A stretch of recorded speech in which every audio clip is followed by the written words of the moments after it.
মুখটা না, মুখটা না।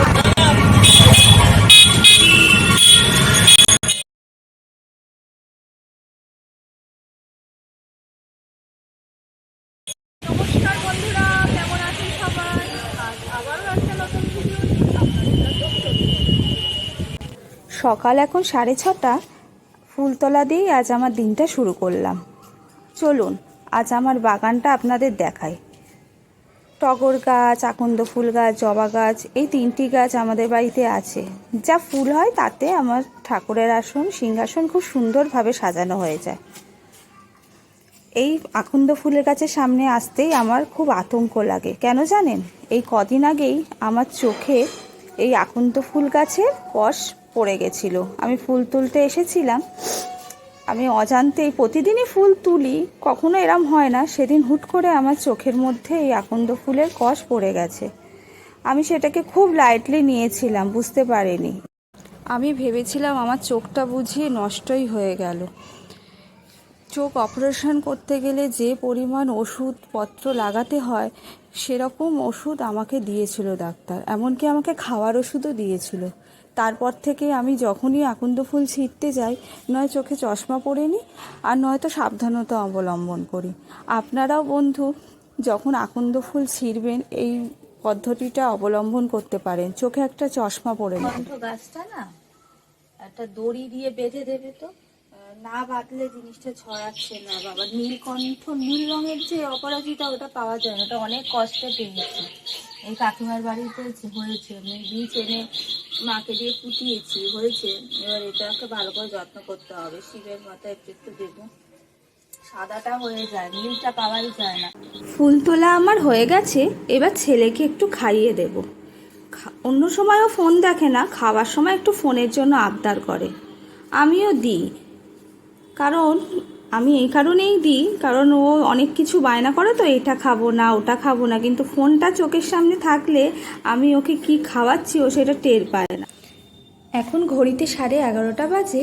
এখন আমরা গঙ্গার ঘাটে যাচ্ছি গঙ্গার জল আনতে। অনেক দিন ধরেই ভাবছিলাম যাব, ঠিকঠাক সময় সুযোগ হচ্ছিল না, তো আজ সময় হয়েছে, তাই ভাবলাম যাই একটু গঙ্গার জল নিয়ে আসি।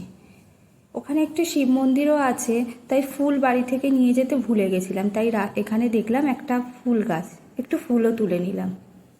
এবার টোটো পেয়ে গেছি, টোটোতে করে গঙ্গার ঘাটের উদ্দেশ্যে রওনা হলাম।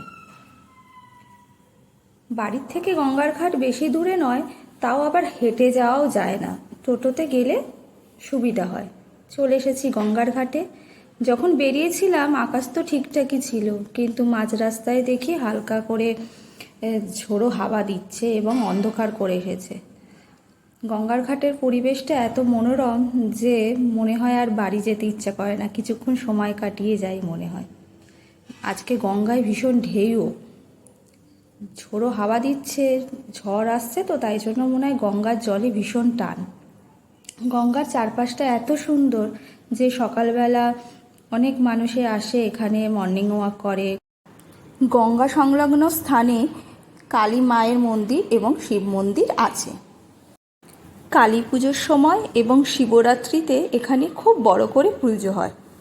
বিকেলবেলাও সবাই আসে এই গঙ্গার ঘাটে। দেখছেন আকাশের অবস্থা, একদম কালো হয়ে এসেছে, আর গঙ্গার জলটা দেখুন, খুব ভাল লাগছে। ভেবেছিলাম যে রোদে কি করে আসব, কিন্তু এই মেঘলা হয়ে যাওয়াতে একটু সুবিধাও হলো, কিন্তু আবার এত ঝড় বৃষ্টি হচ্ছে যে গঙ্গার জল এত উথাল পাতাল করছে, একটু ভয়ও লাগছে।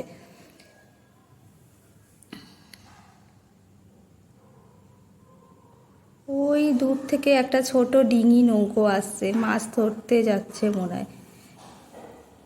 মন্দিরে এসে গেছি, একটু ঠাকুর নমস্কার করব, ঠাকুরের মাথায় একটু জল দেব। আজ বৃষ্টি নেমে গেল বলে মন্দিরের চারপাশটা সেইভাবে আর দেখাতে পারলাম না। আবার একটা দিন আসব, তখন আবার ভালো করে আপনাদের সঙ্গে শেয়ার করব মন্দিরটা, গঙ্গার ঘাটটা। চারিপাশটা দেখুন কি অবস্থা, যেমন ঝোড়ো হাওয়া দিচ্ছে তেমন গঙ্গায় বড় বড় ঢেউ।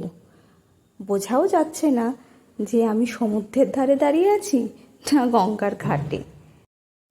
যাই হোক, অনেক দিন বাদে গঙ্গার ঘাটে এসে আর এরকম মনোরম পরিবেশ পেয়ে মনটা ভালো হয়ে গেল। আজ এই পর্যন্তই। আপনারা সবাই ভালো থাকবেন। আবার নতুন ভিডিও নিয়ে খুব শিগগিরই আপনাদের সাথে দেখা হচ্ছে। ভিডিওটা যদি ভালো লেগে থাকে তাহলে অবশ্যই লাইক করবেন, সাবস্ক্রাইব করবেন এবং অনেক অনেক শেয়ার করবেন আর কমেন্ট করে জানাবেন কেমন লাগবে।